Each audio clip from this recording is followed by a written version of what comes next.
About to go into a dark winter. A dark winter. Joe Biden is promising a long, dark, painful winter. A long, dark winter. Oh, that's great. That's wonderful. That's just what our country needs, is a long, dark winter. In 2001, a real-world exercise tested the emergency response to a bioterror attack on the continental United States. The operation was called Dark Winter.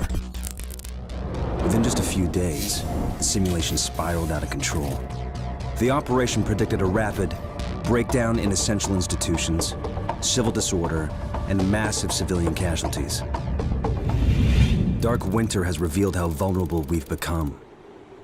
Our lifestyle, our security, our safety depends on a delicate and unstable economy. We've created a system so complicated that we no longer understand how to control it. Oil, power, shipping, transport. We live in a complex world. And the more complex it gets, the more fragile it becomes. The system is built on a global supply chain that gets things where they're needed, just in time. We've created a house of cards. Remove just one, and everything falls apart. And what's fueling this system? Money. Americans can spend $90 billion in a single day of shopping. Last year, 200 million people swarmed their local stores on November 23rd. We call that day Black Friday. Did you know that a flu virus can survive on the surface of a banknote for up to 17 days? One day, there will be a pandemic. It could begin during the crush of Black Friday sales. A pathogen will jump from tainted banknotes to human skin, onto food, toys, children, and loved ones. By the time patient zero feels the first sore throat, millions of people will already be infected. From this point, the breakdown will happen fast. Day 1, hospitals will reach capacity. Panic will strike. Day 2, quarantine zones will be established. Resources will be rationed. Transport will go into lockdown. Day 3, international trade will stop. The oil will dry up. The stock market will collapse. Day 4, the power will fail. The shelves will be empty. The taps will run dry. And once hunger and despair take hold, people will do anything for survival. By day 5, everyone will be a potential threat.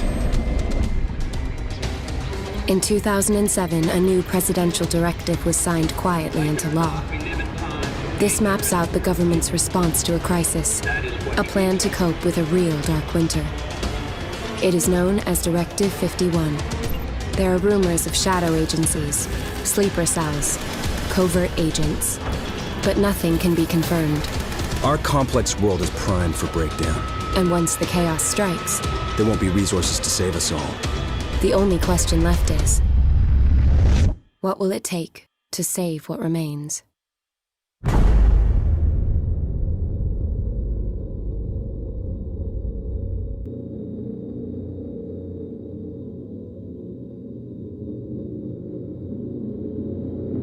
Operation Dark Winter was an exercise held in 2001 by different organizations, including Homeland Security, hosted a senior-level war game examining the national security, intergovernmental, and information challenges of a biological attack on the American homeland.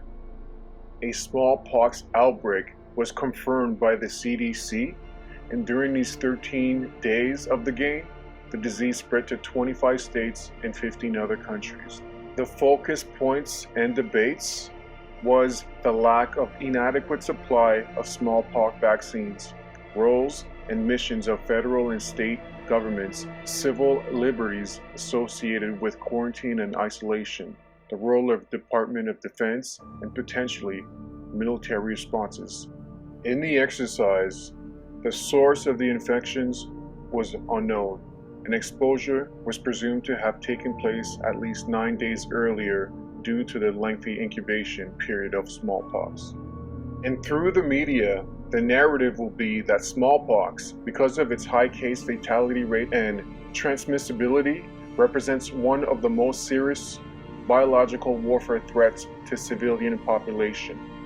and they mentioned that only 2 countries still have the smallpox samples stored in their labs, which is USA and Russia. And its reappearance would almost certainly indicate intentional outbreak. And they will also mention that there are 2 ways to control a smallpox epidemic, which is vaccine and isolation. And the immediate leaders will institute a nationwide quarantine and immunization of the entire country using vaccines supplied by the World Health Organization.